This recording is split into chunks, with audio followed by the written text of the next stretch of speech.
बिस्मिल्लाहिर्रहमानिर्रहीम, अस्सलाम वालेकुम, खुश आमदीद हमारा रमज़ान ट्रांसमिशन में। मैं फ़रा सादिया और आज हम जिस मौजू पे बात करेंगे, अगर मैं आपको अपना एक जिसे कहना चाहिए समझ बयान करूं जो मुझे कुरान हकीम के मुताले से हासिल हुई है, तो वो ये है कि अल्लाह ताला ने अपने जो इंसानों के ज़िम्मे फ़राइज़ बांधे उनको दो हिस्सों में तकसीम करने के बाद हकूक़ुल्लाह और हकूक़ुल इबाद में जो सबसे ज़्यादा ज़ोर दिया है वो इंसानों की एक दूसरे की जिसे कहना चाहिए गमख्वाही, हमदर्दी, गमगुसारी और माल के ज़रिए से मदद करना, इन्फाक फ़ी सबीलिल्लाह, अल्लाह की राह में ख़र्च करने की जितनी ताक़ीद, जितनी तलकीन आई है।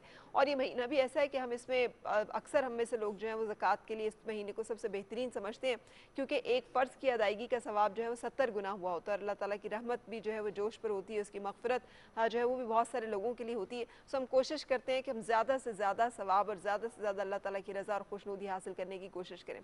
लेकिन उसके साथ साथ हमें ये मालूम होना चाहिए कि हमारा जो दीन है उसकी असास इस चीज़ पर है कि अल्लाह से डरते हुए अल्लाह के बंदों की खिदमत की जाए और उनकी ज़िंदगी को आसान बनाया जाए। रसूल पाक सल्लल्लाहु अलैहि वसल्लम एक दफ़ा तशरीफ़ फरमा थे और उनके सामने एक शख्स पेश हुआ। उस शख्स के पास एक सोना था, अंडे के बराबर सोना, और उसने कहा, या रसूल अल्लाह, ये मुझे कान से मिला है और मैं चाहता हूँ कि सदक़े के तौर पर ये कबूल करें। और साथ ही उसने एक लाइन और जुमला जो है और बोली, उसने कहा, लेकिन इसके अलावा मेरे पास और कुछ भी नहीं है। रसूल पाक सल्लल्लाहु अलैहि वसल्लम ने उसकी ये बात सुनी और मुंह दूसरी तरफ कर लिया। वो शख्स दूसरी तरफ से आया और उसने यही बात जो है दोबारा अर्ज़ की। आपने सुना, समात की और फिर मुंह जो है मोड़ लिया। उसने फिर सामने से आकर अपने सवाल को दोहराया तो रसूल पाक सल्लल्लाहु अलैहि वसल्लम ने तंबीह फरमाई और उन्हें कहा कि ये लोग जो कि अपना माल जो है वो लेकर आते हैं कि फिर उसके बाद उनके दूसरों के हाथ को तकते रहें कि उनसे हमें कुछ मिले, इसको रोका गया, यानी एतदाल का हुक्म दिया गया। और आप सल्लल्लाहु अलैहि वसल्लम ने इरशाद फरमाया, बेहतर सदका वही है जो हस्बे ज़रूरत जो है वो देख कर दिया जाए कि अपनी हैसियत क्या है, अपनी औकात क्या है। लेकिन इस मामले में हमें ग़ज़वा तबूक के मौके पर दो उसवा जो है मिलते हैं। एक तो हमें मिलता है हज़रत उमर रज़ियल्लाहु तआला अन्हा, जो कि अपना निस्फ़ माल जो है वो लेकर हाज़िर हो गए और उन्होंने इसमें दूसरी तरफ हज़रत अबू बकर सिद्दीक़ रज़ियल्लाहु तआला अन्हु है, जिन्होंने अपना तमाम माल जो है रसूल पाक सल्लल्लाहु अलैहि वसल्लम की खिदमत में पेश कर दिया और कहा कि घर वालों के लिए अल्लाह और उसका रसूल छोड़ा है। लेकिन उनका ये माल कबूल हुआ और जो शारे हैं, शारहीन हैं, वो कहते हैं कि चूँकि उनकी नीयत पूरे इखलास के साथ थी और उसमें किसी किस्म की कोई रिया भी नहीं था और उसमें किसी किस्म की कोई दूसरी सोच भी नहीं थी, इसलिए उस माल को कबूल किया गया। लेकिन वो शख्स जो कि सोना लेकर आया और उसके साथ उसके जहन में एक दूसरी सोच भी चल रही थी कि इसके अलावा उसके पास और कुछ है नहीं और वो मोहताज है, तो उसका जो सदका है, उसकी तरफ से जो नजराना किया जा रहा था, उसे कबूल करने में ममानियत की गई, उसको रोका गया कि आप उसी वक्त सदका करें और उतना सदका करें जितना कि आप अफोर्ड कर सकते हैं, जितना आप मैनेज कर सकते हैं। सो हमारा दीन जो है वो हमें बहुत खूबसूरत तालीमात देता है कि माल इस दुनिया की जो कि सबसे बड़ी यूनिट है, पैसा जो कि इस दुनिया की सबसे बड़ी ताकत है, जिसकी वजह से निज़ाम हयात चलता है, उसे रेगुलेट कैसे किया जाए और किस तरह से उसके साथ इंसानों की ज़िंदगियों में सहूलत और आसानी जो है वो पैदा की जाए। आज इसी को हम समझेंगे ताकि अल्लाह ताला इस माह मुबारक की बरकत से हमें अपने दीन को ना सिर्फ समझने की तौफीक अता फरमाए बल्कि उस पर अमल पैरा होने की तौफीक जो है वो भी नसीब हो। मेरे साथ आज प्रोग्राम में शामिल गुफ्तगू हैं प्रोफेसर डॉक्टर अबू बकर सिद्दीक़। बहुत शुक्रिया तशरीफ़ लाने का। और इस्लामी निज़ाम मईशत और सूद की ममानियत जो है उसके हवाले पे हम खुल के आपसे गुफ्तगू करेंगे और जानेंगे। हमारे साथ मौजूद हैं डायरेक्टर मुस्लिम हैंड्स सैयद जावेद गिलानी साहब। आपका बहुत शुक्रिया तशरीफ़ आवरी का। मुस्लिम हैंड्स जो है वो सैलाब के दिन हो या नागहानी आफत हो या आम जो दिन हो, उसमें हमेशा बढ़ चढ़ कर बहुत सारे रफ़ायामा के काम और ख़दमात जो है वो सर अंजाम देरी होती है। और एक और कंट्रीब्यूशन भी इनकी है कि इनके स्कूल का जो एक स्कूल ये ऑपरेट करते हैं जिसमें यतीम बच्चे और उनको बेहतरीन तालीम दी जाती है और उन बच्चों ने ख़त्ताती का एक खूबसूरत नमूना जो है वो कुरान पाक अपने हाथ से लिख कर तैयार किया है। सो उस हवाले से भी आज बातचीत होगी और हम आपको उन बच्चों से भी मिलवाएंगे। और उसके साथ साथ आज हमारे प्रोग्राम में नात ख़्वां क़ारी ज़ीशान अज़ीज़ भी शामिल हैं। आप सब मुअज़्ज़ज़ मेहमानों का तशरीफ़ आवरी का शुक्रिया और खुश आमदीद। और मैं अपनी गुफ्तगू का आगाज़ करना चाहूँगी कि इस्लामी निज़ाम मईशत, जैसे मैंने कहा कि इस्लाम में पूरे दाखिल हो जाओ और उसका मतलब ये है कि इसकी मईशत को, इसकी मुआशरत को, इसके तमद्दुन को, इसकी इबादत को, इसके मामलात को अपना लिया जाए। तो इस्लामी निज़ाम मईशत की बुनियाद किस चीज़ पर है? बिस्मिल्लाहिर्रहमानिर्रहीम। इस्लामी निज़ाम मईशत जब हम देखते हैं तो हमें निज़ाम मईशत के तकाबुल के अंदाज़ में देखना है, चूँकि इस वक्त मुआशरे के अंदर दो निज़ाम पहले से जो मौजूद हैं, एक है जिसे हम कहते हैं कैपिटलिज़म, सरमायादारियत, और दूसरा है उसी की गोद से जन्म लेने वाला निज़ाम जिसे हम कम्युनिज़म कहते हैं, इश्तराकियत उसे उर्दू में कहा जाता है। یہ دونوں نظام وہ ہیں جہاں مذہب کا کوئی کردار نہیں ہے.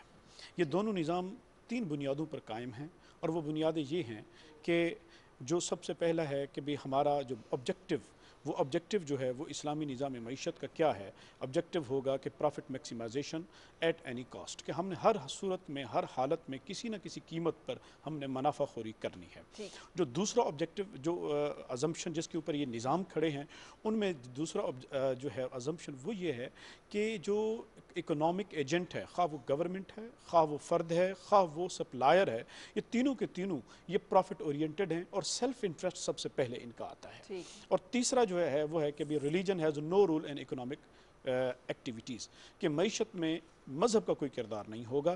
اور اس کی وجہ سے آپ دیکھ سکتے ہیں اس وقت جو پوری دنیا کے اندر ایک انسان کا اکنامک جو بیہیویئر بن چکے ہیں وہ کس طرح بن چکے ہیں. اب جب ہم آتے ہیں اسلامی نظام کی طرف، تو یہاں پر چونکہ سب سے پہلا جو بنیادی عقیدہ ہے آمنت باللہ والا، کہ ہم اللہ پر ایمان رکھتے ہیں، تو اس کا مطلب ہے ہمارے زندگی کا کوئی گوشہ، ہماری حیات کا کوئی لمحہ ایسا نہیں ہے جہاں پر اللہ اور اس کے رسول کی حاکمیت ہمارے اوپر نہ ہو. تو اسلامی نظام معیشت کی جو سب سے پہلی بنیاد ہے وہ ہے ایمان باللہ، کہ ہم اللہ پر ایمان رکھتے ہیں.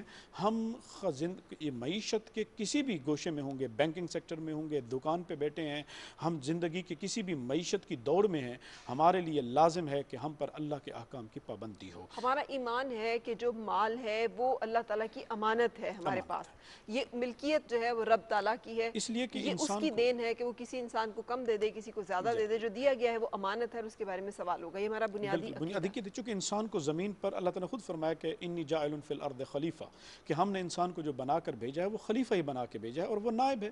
اس کا مطلب ہے مال اس کے ہاتھ میں، اس کی نیابت میں ہے. یہی وجہ ہے کہ ایک انسان یہ نہیں کلیم کر سکتا کہ یہ مال میرا ہے، خواہ میں اسے ضائع کر دوں. اس کو ضائع کرنے کی اجازت نہیں ہے. کیوں نہیں ہے؟ کیونکہ وہ نائب ہے، اور نائب کے پاس جو مال ہوتا ہے وہ امانت میں ہوتا ہے. تو امین جو ہے اگر ضائع کرے گا تو وہ خائن متصور ہوگا.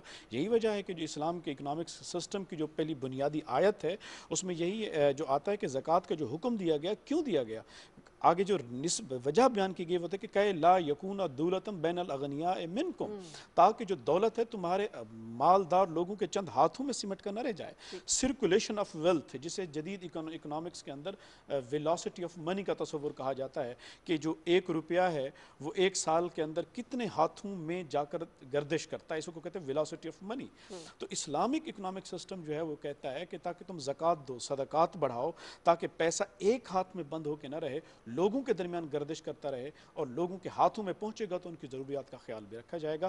تو اسلامی معیشت کی بنیادی جو بنیاد ہے وہ بھی یہی آیت ہے، تاکہ دولت جو ہے وہ چند ہاتھوں کے درمیان جمع ہو کے نہ رہے. بالکل صحیح. اچھا، اب اس میں تھوڑا سا اور اضافہ فرما دیجیے گا کہ ہم سے جو تقاضا کیا گیا ہے قرآن حکیم میں، وہ کیا ہیں؟ جب پیسے کی بات آتی ہے، جب مال و دولت کی بات آتی ہے، تو مسلمان کی ذمہ داری کیا ہے اس حوالے سے؟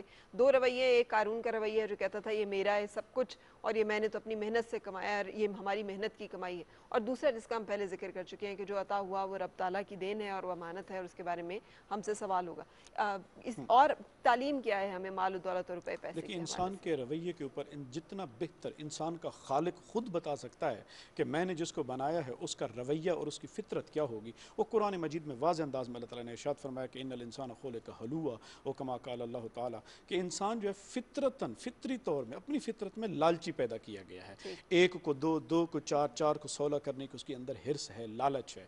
لیکن اگلے ہی لمحے دوسرا یہ بھی بتایا اذا مسہ الخیر منوعا، یہ بھی اس کی فطرت میں ہے کہ جب اس کو بہت سا کچھ پہنچ جائے بلائی تو وہ روکتا ہے، وہ کہتا ہے میرے سے یہ کسی اور کی طرف نہ جائے.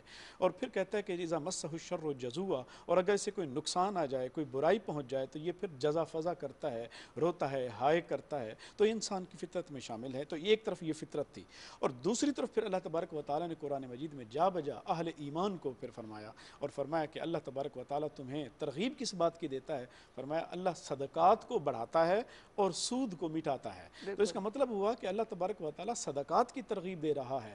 یہی وجہ ہے کہ جو احکام صدقات نازل ہوئے، پھر اللہ تعالیٰ نے ان افراد کو بھی متعین کر دیا، ان کیٹیگریز بنا دی کہ کن کن کی طرف تم صدقات کو دو گے، اور ان کا آبجیکٹیو کیا ہے؟ آبجیکٹیو یہ ہے تاکہ ان کے اندر احساس محرومی نہ رہے. ٹھیک ہے میری عطا نے تمہارے اوپر زیادہ برسات کر دی ہے، لیکن یہ برسات تم اپنے لیے آزمائش سمجھو کہ ہم نے اگر تمہاری اوپر اتنی انعامات اکرامات دیے ہیں تو یہ صرف تمہارے نہیں ہیں، یہ بھی قرآن مجید میں اللہ تعالیٰ نے ارشاد فرما دیا کہ تمہاری آمدن میں ہم نے لوگوں کا حصہ مقرر کر دیا ہے۔ اب تم ضرور نہ یہ نہ سمجھو، بعض اوقات آدمی سمجھتا ہے یہ صرف میری وجہ سے ہے، حالانکہ ہوتا یہ ہے کہ جو 2 روپے وہ اللہ کے نام پہ کسی کو دے رہا ہوتا ہے، ان 2 روپوں کی وجہ سے 700 گنا اس کے پاس آ رہا ہوتا ہے۔ اگر وہ کسی کے 2 روپے روکے گا تو اللہ کی طرف سے اس کے اوپر 700 گنا کی انعامات کی بارش بھی رک سکتی ہے۔ بالکل صحیح۔ اچھا، چونکہ ہم بات کریں آج انفاق فی سبیل اللہ اور اس پہ ڈیٹیل میں بات کریں گے، اسلامی نظام معیشت کو سمجھنے کی کوشش بھی کریں گے تاکہ زندگیوں میں جہاں جہاں ہم سے خرابی ہو رہی ہے اس کو درست بھی کر سکیں، اور مسلم ہینڈز پاکستان کا شمار ان ممالک میں ہوتا ہے جہاں لوگ بڑا دل کھول کر زکوٰۃ، صدقات، خیرات جو ہیں وہ دیتے ہیں، اور آپ کا تو تعلق ایک ایسی تنظیم سے ہے مسلم ہینڈز جو کہ پوری دنیا میں آپریٹ کر رہی ہوتی ہے اور بہت سارا جو ہے وہ فنڈز کلیکٹ کر رہے ہوتے ہیں، تو آپ کا کیا اس معاملے میں آبزرویشن ہے؟ ایک تو یہ کہ بہت شکریہ یہاں پر مدعو کرنے کا۔ جیسے آپ نے خود کہا کہ مسلم ہینڈز ایک انٹرنیشنل ہیومینیٹیرین اور ریلیف آرگنائزیشن ہے، اور ہم آپریٹ کر رہے ہیں across the globe from last 30 years تقریباً اب ہمیں ہو گئے، اور ہم بھی یہی سمجھتے ہیں کہ جب ہیومینیٹیرین کاز آتا ہے یا کوئی ایسا ناگہانی آفت آتی ہے، جیسے ابھی اب کووڈ کو دیکھ رہے ہیں، تو لوگ اپنے مال سے دل کھول کے دیتے ہیں اور پھر اللہ کی رضا کے لیے دیتے ہیں، اور اس میں بنیادی بات ہوتی رب کی خوشنودی، اور اب جب کرونا آیا تو لوگوں کے ذہن میں یہ تھا کہ معیشت جو ہے وہ تباہ ہو گئی اور لوگ خود جو ہیں وہ بہت سارے بے روزگار ہو گئے، لیکن ہم نے جو ٹرینڈ دیکھا اس میں سمجھتا ہوں کہ فنڈ ریزنگ کا ٹرینڈ بڑھا بجائے کہ وہ کم ہو جاتا، تو اس کا مطلب یہ وہی ہوا کہ ہم اس کو کمپلیمنٹ کر رہے ہیں کہ لوگ اس بات پہ یقین رکھتے ہیں کہ آپ جتنا دیں گے اللہ اتنا ہی واپس اس کا اجر جو ہے وہ اس کو آپ کے مال کو بڑھائے گا۔ بے شک۔ اور میں اگر مسلم ہینڈز کی طرف جاؤں تو کیونکہ ہمارے آپریشنز تو پورے دنیا کے اندر ہیں، اور خاص کر کووڈ اور اس سے پہلے، لیکن پاکستان کے اندر خصوصی طور پہ اس وقت ہم جو ڈیلی ویجرز ہیں، وڈوز ہیں، اورفنز ہیں، اور وہ فیملی جن کی اس وقت معیشت جو ہے وہ بہت خراب ہے، اس کے لیے اس وقت رمضان پیکج میں ہم 2 طرح کی ایکٹیویٹیز ہیں۔ ایک یہ ہے کہ فوڈ پارسلز کی تقسیم ہے جو 15,000 خاندان اس وقت تک ہم کر چکے ہیں، اور تقریباً 1 لاکھ لوگ اس سے مستفید ہوں گے پورے رمضان میں۔ اور دوسرا جو ہے وہ ہاٹ میلز، کیونکہ لوگوں کو تو ابھی کھانے کو کچھ نہیں مل رہا، اور پھر وہ ہاٹ میل جو ہیں وہ لوگوں کے ڈور سٹیپ پر ڈیلیور کرتے ہیں ہمارے والنٹیئرز، ہمارے جو سٹاف ہے، اور یہ 11,000 ایک دن میں جو ہے وہ ہم تقسیم کرتے ہیں۔ ٹھیک ہے، مسلسل ہم جو تصاویر چلا رہے ہیں ان میں بچے بھی موجود ہیں، اور ہمیں معلوم ہوا ہے کہ ایک مسلم ہینڈ اسکول آف ایکسیلنس سودھرا وزیر آباد کے بچے ہیں جو کہ اس وقت ہمارے ساتھ اسٹوڈیو میں بھی موجود ہیں، اور میں ان کو بھی السلام علیکم کہوں گی۔ ان پیارے بچوں نے خطاطی جو ہے وہ کی ہے، اور پورا قرآن پاک جو ہے وہ انہوں نے خوش خط خطاطی کے ذریعے سے لکھا ہے اور صدر پاکستان کو پیش بھی کیا ہے۔ ایک اور قرآن پاک انہوں نے تیار کیا ہے اسی طرح سے خطاطی کے ساتھ، اور وہ بھی یہ تیار کر رہے ہیں ترکی کے صدر کو پیش کرنے کے لیے۔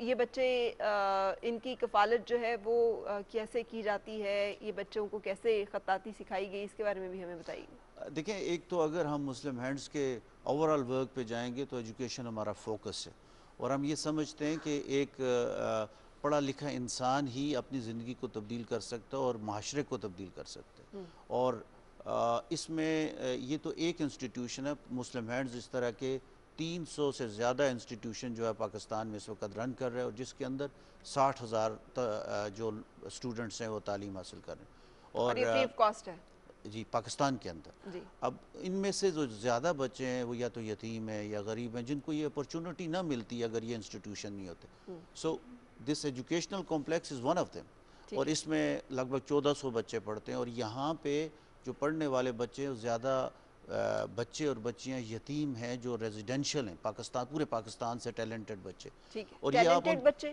ٹیلنٹڈ کا مطلب یہ کہ کوئی کرائیٹیریا ہے، کوئی جی بالکل، ان میں سے ہمارے مختلف پورے پاکستان میں سکولز ہیں، وہاں سے 5ویں کے بعد جو بہت ہی ہائی اچیور بچہ ہوتا ہے وہ ریزیڈینشل میں ادھر آ جاتا ہے، اور فردر ہم اس کی گرومنگ کرتے ہیں ٹل یونیورسٹی۔ اب ادھر سے پڑھ کے لوگ ابھی جابز میں ہیں، بڑے ڈاکٹرز ہیں، انجینئرز ہیں، ایلومنائی کریٹ ہو رہے ہیں، اور یہ آپ ان کی مثال دیکھ رہے ہیں کہ یہ تو اس کی ایک وہ کہتے ہیں اسلامک اس کا ایک تجدید ہے کہ ایک وہ چیز جو ہم شاید بھول چکے تھے، لیکن یہ جو اس کا کریڈٹ جو ٹیچر ہیں ان کو جاتا ہے، جو پڑھانے والے ہیں ان کو جاتا ہے، انسٹیٹیوشن کو جاتا ہے کہ یہ بچے اب یہ 7واں قرآن شریف جو ہے وہ لکھ رہے ہیں. ٹھیک ہے. اور اچھا اس زمانے میں خوش خطی ہی ایک اتنی بڑی مشکل چیز رہ گئی ہے کیونکہ بچوں کا رسم الخط ہی نہیں ہے کہ وہ لکھیں اور پریکٹس ہی نہیں ہے، اور اس کے ساتھ اتنا اچھا یہ بچے جو ہیں ماشاءاللہ یہاں اسٹوڈیو میں بیٹھے ہوئے اور لکھ رہے ہیں کہ انہیں دیکھ کے رشک آ رہا ہے. یہ جو آپ کے سامنے اس وقت اسکرین پہ مناظر آ رہے ہیں یہ لائیو ہے، یہ بچے بیٹھے ہوئے بھی لکھ رہے ہیں اور آپ دیکھ سکتے ہیں کہ کتنا خوش خط ہے ان کا جو ہینڈ رائٹنگ ہے، کتنی خطاطی ان کی جو ہے خوبصورت ہے، کتنے کمال اور خوبصورت انداز میں یہ قرآن پاک کی خطاطی کی سعادت جو ہے وہ حاصل کر رہے ہیں. سو میں چاہوں گی کہ نعت رسول مقبول صلی اللہ علیہ وآلہ وسلم جو ہے اس کی طرف بھی ہم چلیں اور اس کو بھی پروگرام میں شامل کریں. جی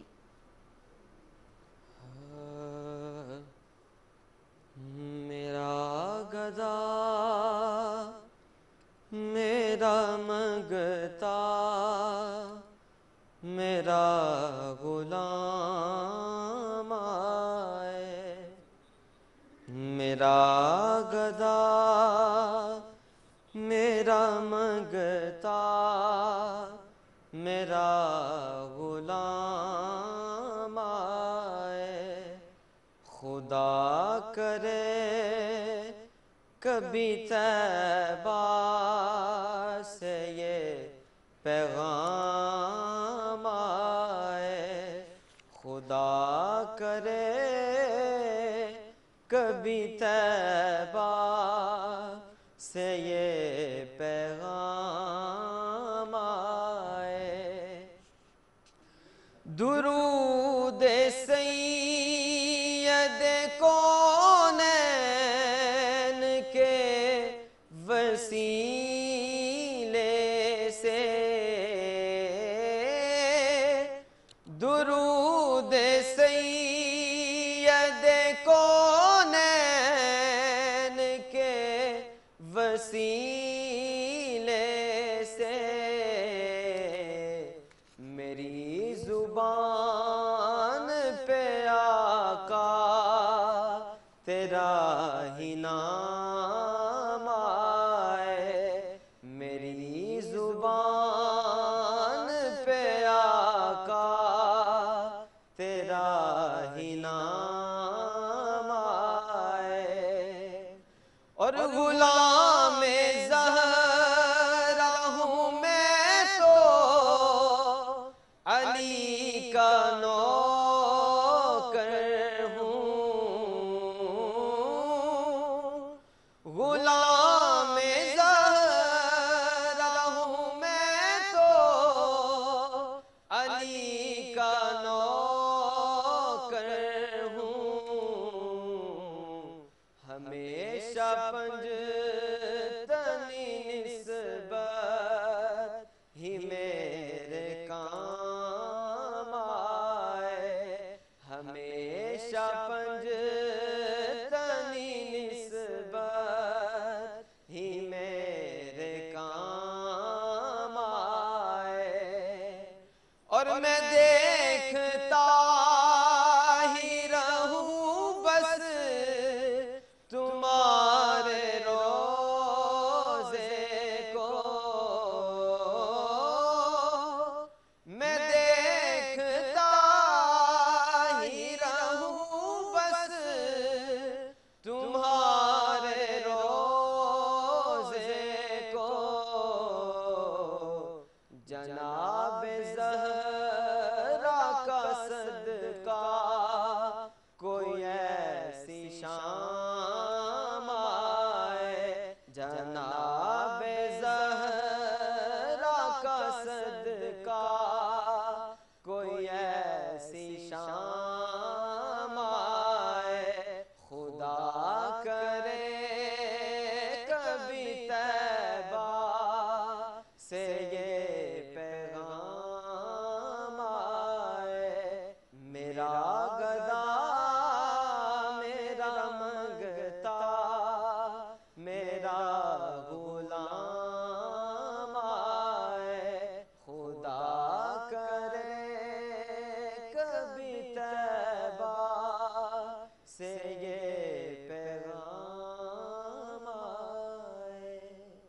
आमीन। बहुत खूबसूरत इल्तिजा और दुआ और नात रसूल मकबूल सल्लल्लाहु अलैहि वसल्लम। बहुत शुक्रिया क़ारी ज़ीशान अज़ीज़। और आप उस्ताद भी हैं इन बच्चों के जो कि इस वक्त ख़त्ताती कर रहे हैं। सो आप ख़ुद भी ख़त्तात हैं? जी अल्हम्दुलिल्लाह। अच्छा माशाल्लाह। तो आप यानी क़ारी भी हैं और ख़त्तात भी हैं, और इन बच्चों को आपने ख़त्ताती की जब तालीम देना शुरू की तो ये तो बहुत सारे स्कूल्स में रह ही नहीं गया आपके वो इस्लामी इस आर्ट की इस्लामिक आर्ट कहा जाता है या इस्लामी एक जो एक हमारा एक तरीका है।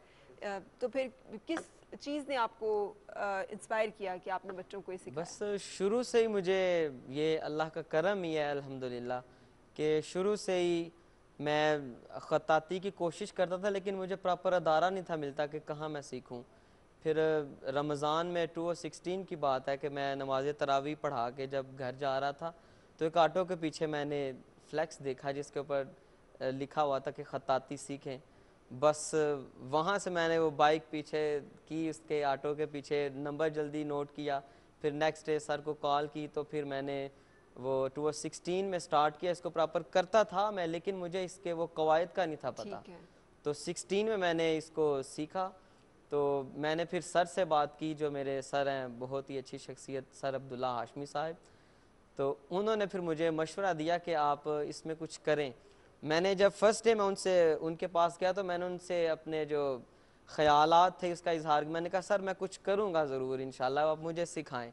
तो अभी भी मुझे वो माशाल्लाह कभी कॉल पे बात होती है तो मुझे कहते हैं कि मुझे आपकी वो बात याद है। लेकिन मुस्लिम हैंड्स में बच्चों को ख़त्ताती सिखाने का फ़ैसला जो है वो आपने किया कि बच्चों को ख़त्ताती भी सिखानी चाहिए बाकी इल्म के साथ साथ? जी अल्हम्दुलिल्लाह।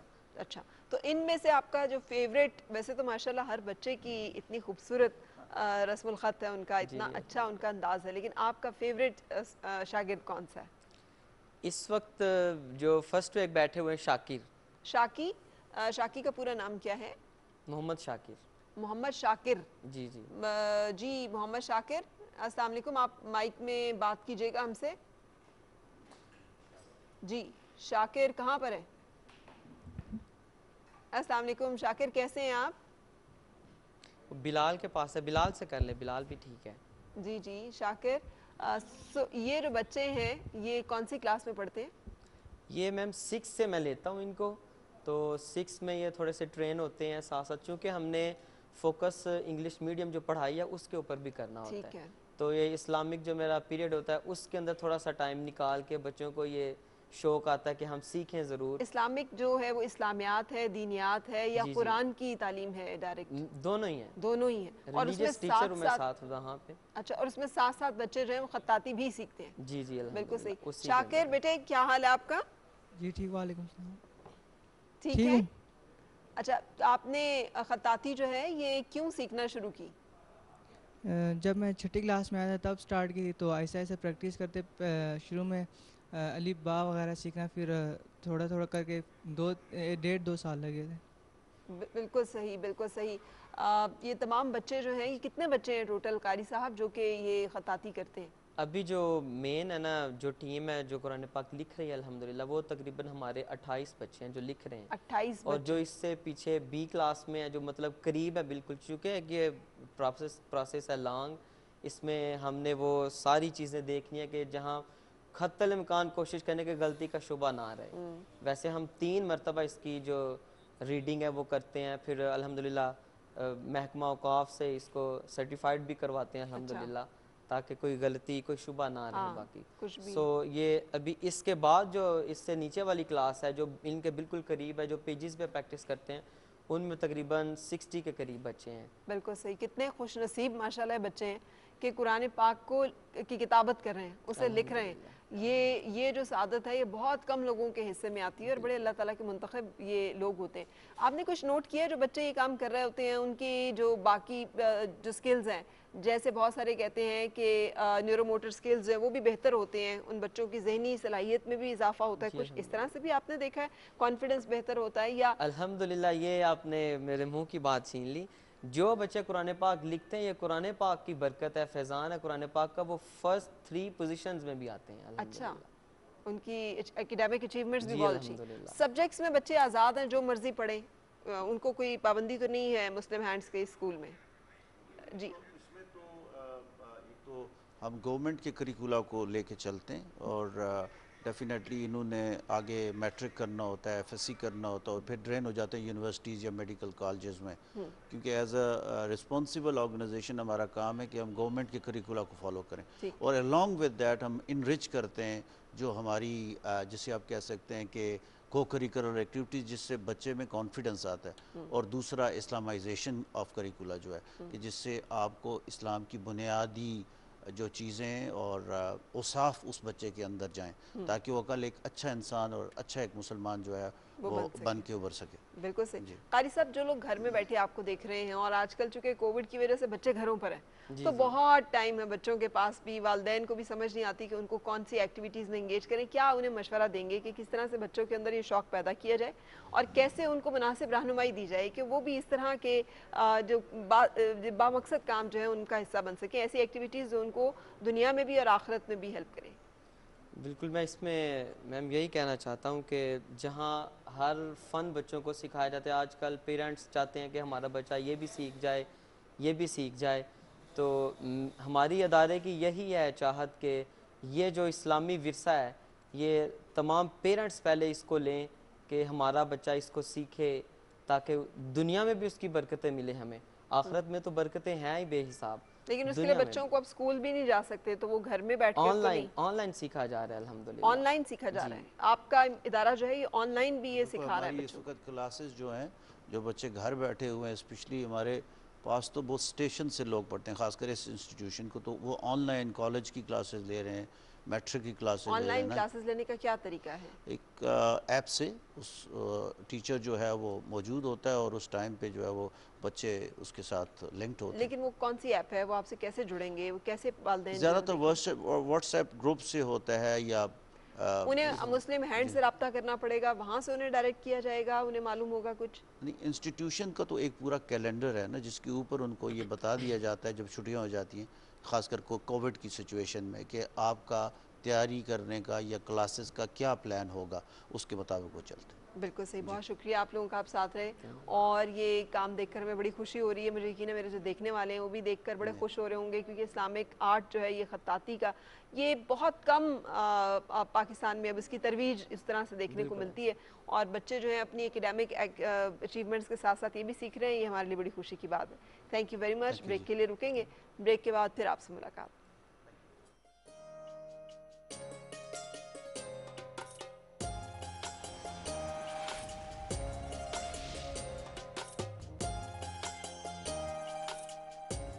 جو نسل در نسل زباں سے دل میں اترتا ہے، لطیف ہے، لطیف بناسپتی اور کوکنگ آئل، کیونکہ ماں سب جانتی ہے۔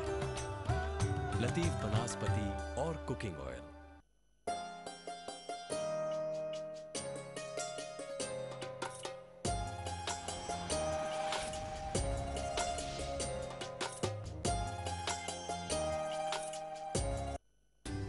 جو نسل در نسل زباں سے دل میں اترتا ہے، لطیف ہے، لطیف بناسپتی اور کوکنگ آئل، کیونکہ ماں سب جانتی ہے۔ لطیف بناسپتی اور کوکنگ آئل۔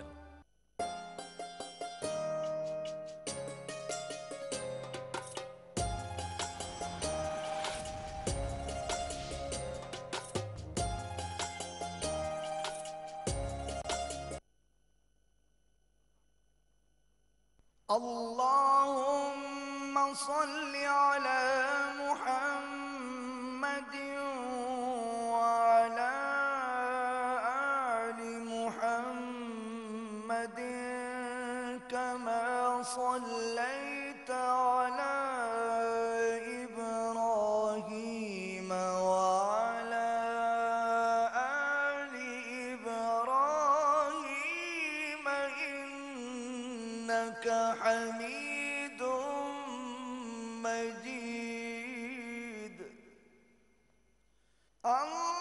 اللهم بارك على محمد وعلى آل محمد كما باركت على إبراهيم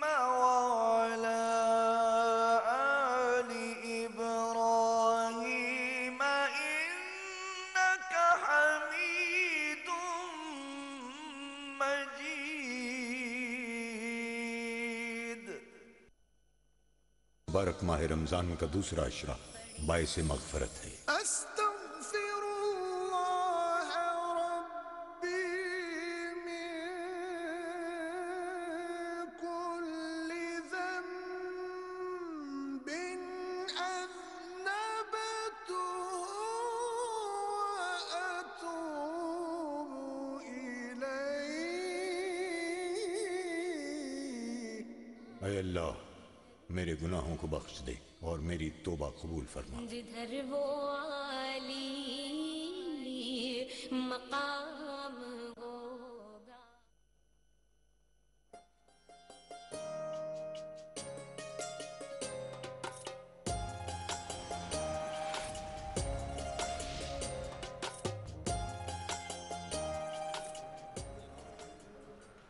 खुश आमदीद, हमारा रमज़ान ट्रांसमिशन आप देख रहे हैं और आज हम बात कर रहे हैं इन्फाक फ़ी सबीलिल्लाह, जिसकी कि सबसे ज़्यादा ताकीद हमारे मज़हब में मिलती है और दीन की जो असास है, यानी अल्लाह ताला जो है वो क्लियरली हमें हुक्म देता है कि तुम नेकी को पा नहीं सकते जब तक तुम अल्लाह की राह में अपनी महबूब तरीन चीज़ जो है उसको खर्च ना करो। सो ये जो खर्च करने की ताकीद है, तलकीन है, ये जो हमें बार बार इसरार जो है वो नज़र आता है। और बहुत सारी ऐसी जगह हैं जहाँ पर सूरतुल माउन, जहाँ पे नमाज को रिया कह दिया गया कि वो जो है अगर वो खर्च नहीं करते और लोगों की फलाह जो है उसमें कंट्रीब्यूट नहीं करते तो वो नमाज जो है वो भी दिखावे किया। यानी इन दोनों इबादत को, जिसका कि हमें हुक्म है कि सलात कायम करो, ज़कात दो, उनको आपस में इतनी खूबसूरती के साथ जोड़ा गया है कि वो नमाज भी किसी काम की नहीं है अगर उसके साथ जो है आप मुआशरे का जो हक है, लोगों का जो हक है वो अदा नहीं कर रहे। और इसी की जब बात करते हैं तो सोशल वेलफेयर हमारे जहन में आती है, और जो हुकूमत की और रियासत की एक बहुत बड़ी जिम्मेदारी है। इसी हवाले से बातचीत करने के लिए यावर अब्बास बुखारी साहब हमारे साथ मौजूद हैं, minister for social welfare and Baitul Maal Punjab. बहुत शुक्रिया सर तशरीफ आवरी का। सो हम आज बात कर रहे हैं और जानना चाहेंगे आपसे कि social welfare and Baitul Maal Punjab जो है वो किन चीज़ों के ऊपर फोकस कर रहा है। बिस्मिल्लाहिर्रहमानिर्रहीम, अल्लाहुम्मा सल्ली अला मुहम्मद व आले मुहम्मद वाजिल फरजहुम। सबसे पहले तो जी सोशल वेलफेयर और बैतुल माल की जो मिनिस्ट्री है ये एक गुमनाम सी मिनिस्ट्री है। इसके बारे में कुछ ज़्यादा लोगों को इल्म नहीं होता, सिवाय इसके कि बैतुल माल से हमें माली इमदाद मिल जाएगी, हमें कोई ना कोई और मसाइल हमारे हल हो जाएंगे, इलाज मुआवजे के लिए पैसा मिल जाएगा। इस हद तक लोग जानते हैं क्योंकि वो एक डायरेक्ट ज़रूरत के तहत जान पहचान वाली बात है। लेकिन जो सोशल वेलफेयर साइड है हमारी, उसके अंदर हमारा जो सबसे बड़ा इशू होता है कि जो मुख्तलिफ़ इदारे हैं हमारे, जैसे हमारे ऑर्फनेजेस हैं जहाँ पे हम लोग बच्चों को, उनकी जिनके सरों के ऊपर माँ बाप का साया नहीं है या जिनके सरों पे सिर्फ बाप का साया नहीं और माँ उनको पाल नहीं सकती, वो बच्चे, फिर उनकी नशो नुमा भी करना, उनको 18 साल तक लेके जाना जी।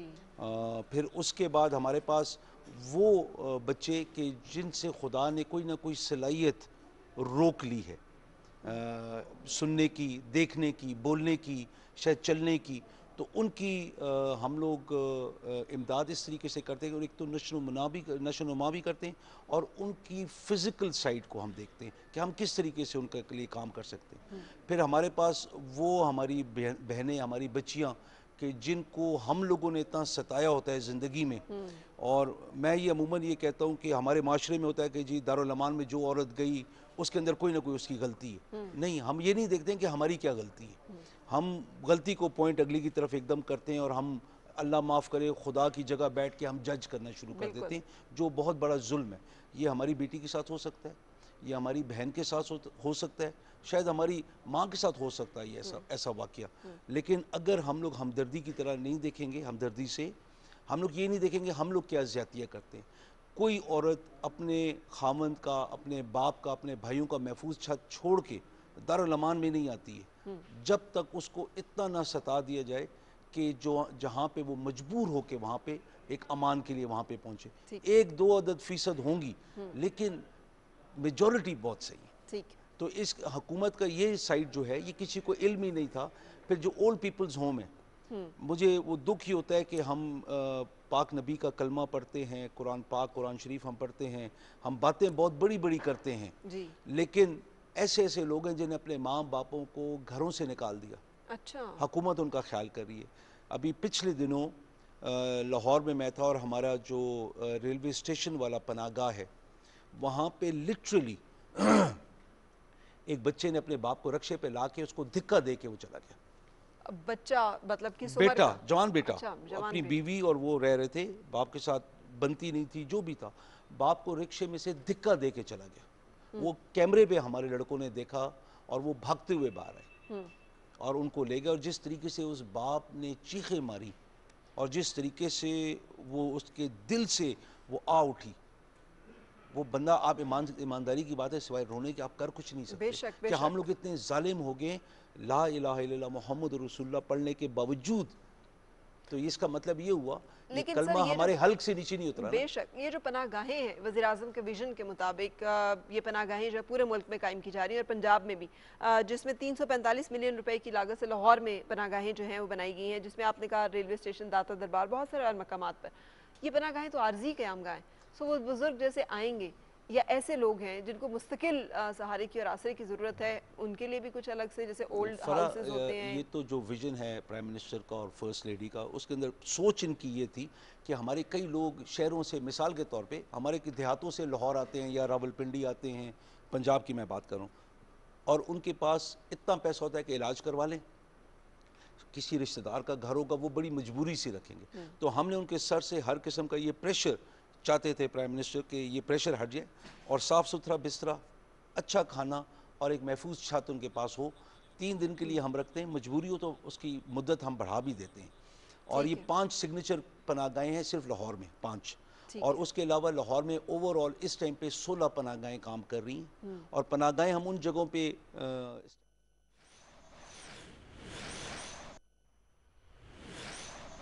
हम कंटिन्यू करेंगे। प्राइम मिनिस्टर ने G11 का दौरा किया है और प्राइम मिनिस्टर खुद गाड़ी ड्राइव करके G11 पहुंचे हैं। ये अचानक दौरा है वज़ीर आज़म का G11 का, और उस हवाले से हमारे पास फुटेज मौजूद है, आपको दिखाते हैं।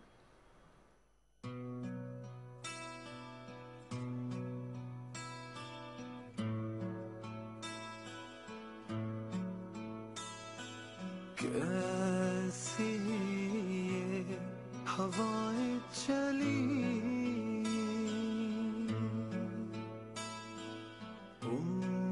उम्मीदें तुझसे जुड़ी,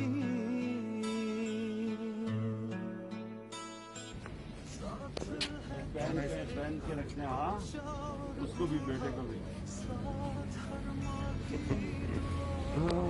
ये G11 मरकज़,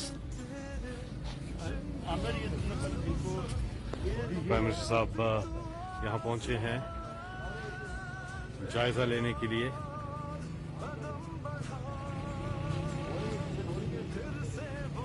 रेडी बान जो है कुर्बान अली एहसास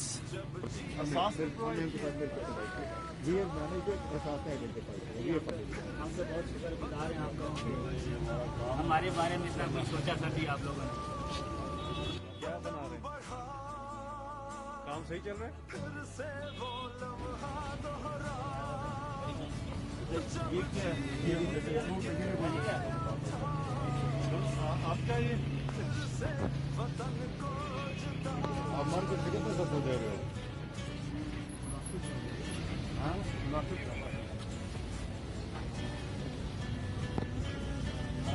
कोरोना की वजह से G11 मरकज़ हर एक के पास जा रहे हैं। रेडी बान यहाँ पर एहसास प्रोग्राम के तहत। इस हौसले को, नए सिलसिले को तोड़ तक पहुंचा, फिर से तू अड़ जा, फिर से तू डट जा, फिर से वो बल्ला घुमा।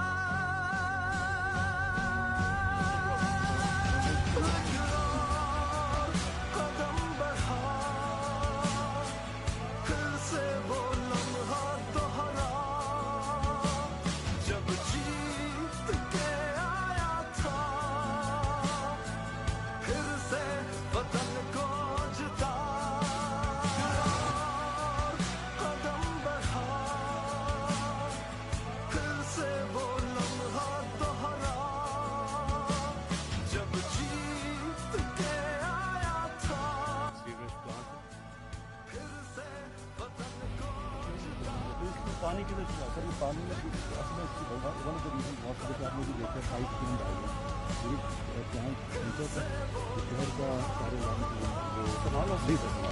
ये सारा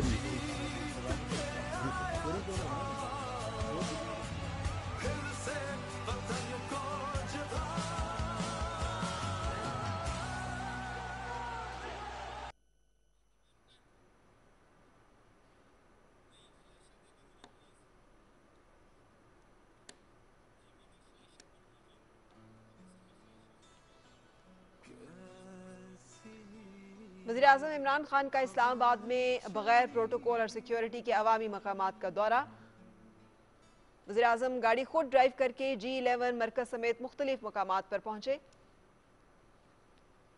वज़ीर-ए-आज़म इमरान खान ट्रैफिक सिग्नल्स पर भी आम शहरी की तरह रुकते रहे। रेडी बान प्रोग्राम, एहसास रेडी बान प्रोग्राम के तहत वहाँ पर मुख्तलिफ लोगों को स्टॉल्स दिए गए हैं और उन स्टॉल्स का अचानक दौरा किया है वज़ीर-ए-आज़म ने। बगैर प्रोटोकॉल के, बगैर सिक्योरिटी के वज़ीर-ए-आज़म ने अचानक गैर मुतवक्को तौर पर G11 में एहसास रेडी बान प्रोग्राम के तहत दिए गए स्टॉल्स का दौरा किया और वहाँ पर लोगों से गुफ्तगू की।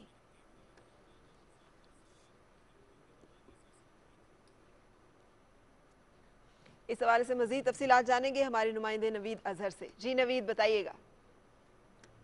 जी बिल्कुल, वज़ीर-ए-आज़म इमरान खान जो हैं आज बगैर सिक्योरिटी और प्रोटोकॉल के इस्लामाबाद में अपनी गाड़ी खुद ड्राइव करके घर से निकले हैं और उन्होंने G11 मरकज़ समेत मुख्तलिफ जो मकामात हैं उसका दौरा किया है।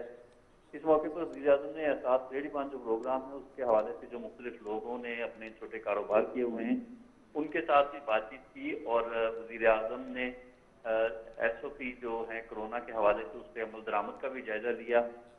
सबसे जो एक अहम बात है कि वज़ीर-ए-आज़म आम आदमी की तरह मुख्तलिफ ट्रैफिक सिग्नल्स पर रुकते रहे और इसके अलावा उन्होंने मुख्तलिफ जो रोड्स हैं वफाकी दारुल-हुकूमत के वहाँ शजरकारी और रोड कारपेटिंग जो है वो उसका भी जायजा लिया।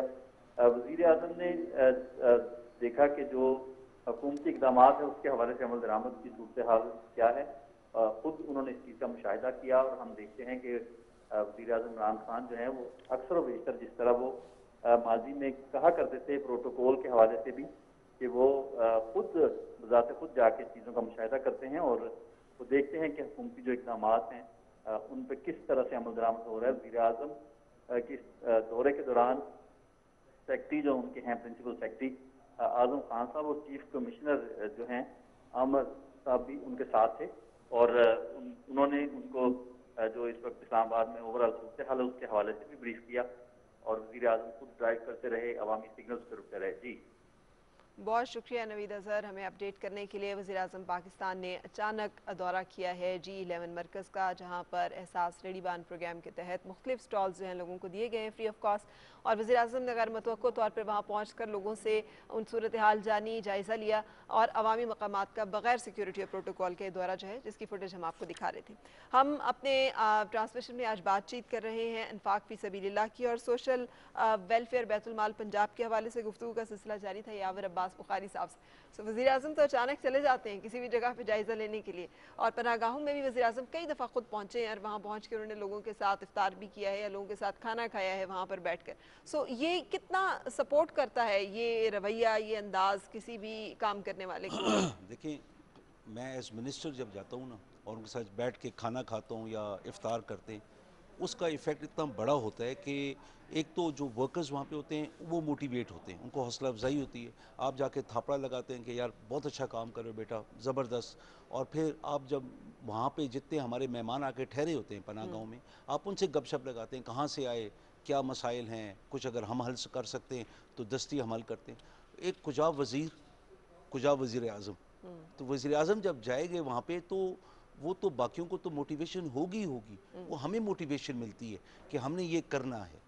अभी आप देखें बगैर प्रोटोकॉल के जाना, जिस तरीके से वज़ीर-ए-आज़म साहब वो सिग्नल्स के ऊपर रुके, ये शो करता है कि हम लोगों को बहुत सारी चीज़ें करनी चाहिए जो हम नहीं करते।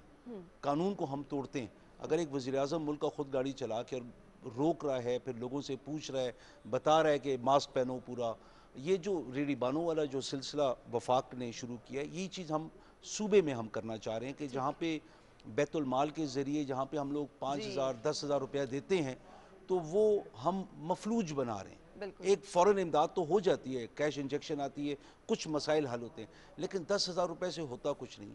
یہی 10 کو اگر ہم 25 اور 30 کے قریب لے جائیں تو ہم یہ اس قسم کی ایک ریڑھی کا سلسلہ ہم چلا سکتے ہیں کہ جہاں پہ ان کو ہم سکھائیں مچھلی پکڑنا, اور وہ ساتھ ایک عدد مددگار جب وہ ڈالتے ہیں تو آپ ایک روزگار کے بجائے 2 روزگار 2 خاندانوں کو آپ سپورٹ کریں. بالکل. رسول پاک صلی اللہ علیہ وسلم کے پاس ایک شخص حاضر ہو چکے آج رمضان المبارک کے حوالے سے ٹرانسلیشن کر رہے ہیں, اور اس نے کہا کہ آپ نے کہا تمہارے پاس کیا ہے؟ تو اس نے کہا یہ پیالہ ہے جس سے بھیک مانگتا ہوں اور یہ کمبل ہے. تو کہا کہ جا کر تو کلہاڑی کا جو ہے نا وہ خرید کے لے کے وہ گیا, وہ کلہاڑی خرید کے لے کے آیا, دستہ آپ نے خود نصب کر کے اس کو دیا اور کہا جاؤ اور جا کر مزدوری کرو. سو یہ رسول پاک صلی اللہ علیہ وسلم کی سنت ہے کہ لوگوں کو ترغیب دینا کہ مانگنے کے بجائے آپ محنت کریں, کسب کریں, معاش کو کمانے کی کوشش کریں. آقا نے جب ایک بات کہی ہے تو وہ یقیناً وہ, کیونکہ قرآن کہتا ہے نا میرا نبی لب نہیں ہلاتا جب تک میں وحی نازل نہ کروں, تو ہر چیز وحی خدا ہے.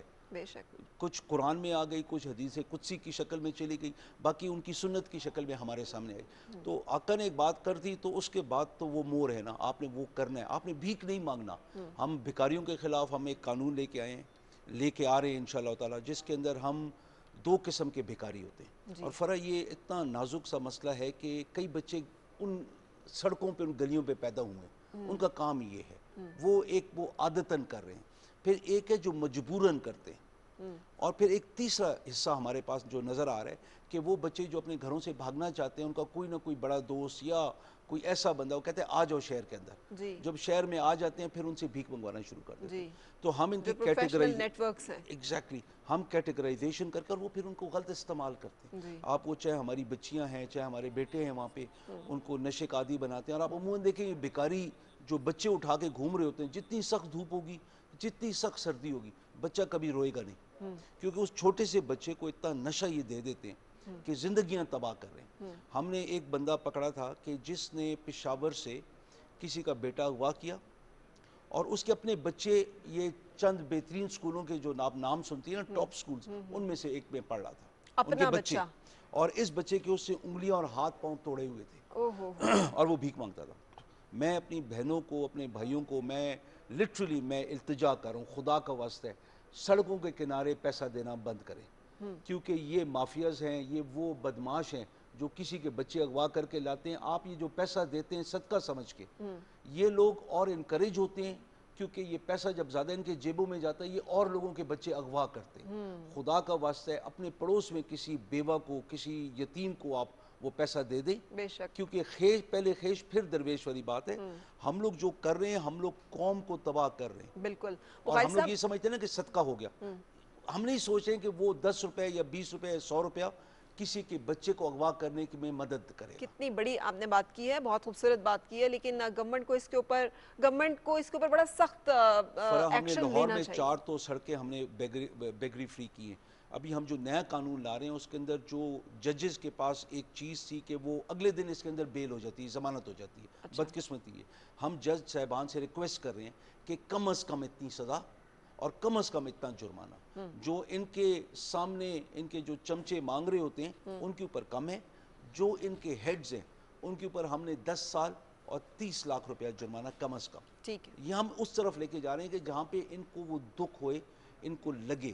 اور پھر پولیس کو گروم کرنے کی ضرورت ہے کہ جیسے ایس ایچ اوز کے بارے میں مشہور ہوتا ہے کہ تھانے بکتے ہیں, اس چیز کو روکنا ہے. ہمیں خوف خدا اور خوف انسانیت, مخلوق خدا کا خوف ان کے دلوں میں ڈال کے کہ تمہارے بچے کو بھی اغوا کر سکتے ہیں ظالم انسان, تم کیسے بیچ رہے ہو. بے شک, لیکن ریٹ آف اسٹیٹ بھی, کیونکہ جہاں انہیں خوف خدا ہونا چاہیے وہاں انہیں قانون کا خوف بھی ہونا چاہیے کہ پکڑ میں ہم آئیں گے اور ہمیں اکاؤنٹیبلٹی ہوگی. خدا نے جب میں نے اگر آپ کو کبھی کوئی دکھ دیا نا تو خدا معاف نہیں کرے گا. خدا کہے گا پہلے جا کے معافی مانگو, وہ تمہیں معاف کرے تو میں معاف کروں. اچھا سر, ہم نے اکثر دیکھا ہے سوشل میڈیا پہ چل رہا ہوتا ہے, بیچارے لوگ, غریب آدمی اگر اس نے ریڈی لگائی ہوئی ہے, 2 سائڈز ہیں اس بات کے, تو اس کی ریڈی جا کے الٹا دیں گے بجائے اس کے کہ اور لوگوں کو پکڑیں جو کہ اور بڑے مافیاز ہیں, اس کے اوپر بڑا سخت کریک ڈاؤن آپریشنز کریں گے. اب جیسے وزیراعظم نے یہ انیشیٹو ہے, ساس کا بہت اچھا انیشیٹو ہے کہ فری آف کاسٹ ان کو سٹالز دیے گئے ہیں جہاں پہ وہ اپنی مزدوری کر سکتے ہیں, کرایہ نہیں ہے ان جگہوں کا, انہیں کوئی اٹھائے گا نہیں, تنگ نہیں کرے گا, بارش دھوپ گرمی سردی رات دن, لائٹس ہیں, سب چیزیں ان کو مہیا کی گئی ہیں. یہ کتنی اچھی سکیمز ہیں. ان چیزوں کو جیسے آپ کہہ رہے تھے آپ بھی پھیلانے کا سوچ رہے ہیں، اس کے بارے میں مزید ہمیں بتائیے کہ کچھ اور اسی طرح سے اور کچھ ایسے انیشیٹیو جو زیر دیکھیں غور ہمارا یہ پلان پنجاب میں ہے کہ ہم نے وزیر اعلیٰ صاحب کو ایک پریزنٹیشن ابھی انشاءاللہ تعالیٰ دینی ہے. انہوں نے کہا ہے مجھے لا کے دکھاؤ. تو اس کے اندر ہم لوگوں نے یہ بولا ہے کہ 1 لاکھ لوگوں کو ہم روزگار دے سکتے ہیں ودن اے فیو منتھس. اور اس کے اندر حکومت کو پیسہ ڈالنا پڑے گا، مخیر حضرات سے بھی بات ہو سکتی ہے. ابھی اب مختلف این جی اوز کام کر رہی ہیں، بڑا خوبصورت کام کر رہی ہیں، چاہے کووڈ میں تھا، چاہے ابھی رمضان میں جس طریقے سے راشن بانٹے جاتے ہیں. ہمارے لوگوں کے دل بہت بڑے ہیں لیکن ہمارے لوگوں کا یقین لیڈرز پہ نہیں ہے. ہمیں وہ اعتماد جو ہوتا ہے نا لیڈرز کو اپنے اندر وہ لوگوں کا آنا، وہ سب سے بڑی لیڈرشپ کی کوالٹی ہے کہ لیڈر پہ اعتماد ہو کہ میں جو پیسہ دوں گا یہ کہیں غلط خرچ نہیں ہوگا. تو تب آپ دیکھیں لوگ پیسہ بہائیں گے. عیدی صاحب کو کیوں دیتے ہیں، سیلانی صاحب کو کیوں دیتے ہیں، ان آرگنائزیشنز کو کیوں جا رہے ہیں؟ وہ اس لیے جا رہا ہے کہ ان کی جو لیڈرشپ تھی، ان کے اوپر اعتماد تھا، ان کی اکاؤنٹنگ سسٹم جو ہے بہت ٹرانسپیرنٹ ہے.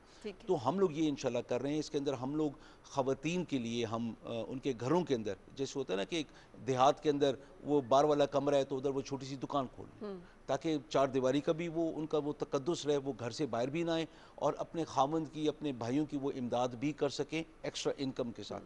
پھر ہم لوگ جو ہمارے صنعت زارز ہیں جہاں پہ ہم لوگ یہ مختلف ہنر سکھاتے ہیں اور ہمارے پاس 36 ہیں، ہر ضلع میں ایک ہے.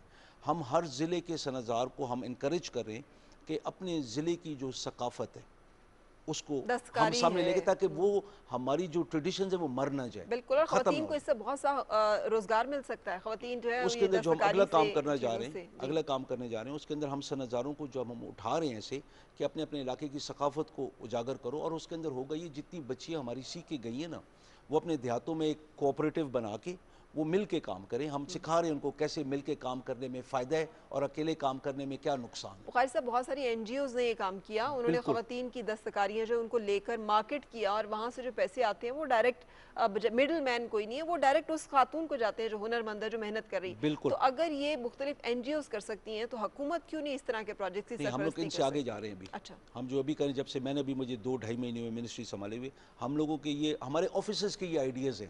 یہ میں ترم خان نہیں ہوں جو میں اتنی بڑی باتیں کر رہا ہوں یہاں پہ، یہ میرے آئیڈیاز نہیں ہیں، یہ میری ٹیم کے آئیڈیاز ہیں. وہ آفیسرز، ڈیڈیکیٹڈ آفیسرز جو بیٹھے ہوئے نا، یہ وہ لوگ ہمیں بتاتے ہیں سر یہ بھی ہو سکتا ہے، سر یہ بھی ہو سکتا ہے. یہ بڑا خوبصورت ایک آئیڈیا ہے یہ.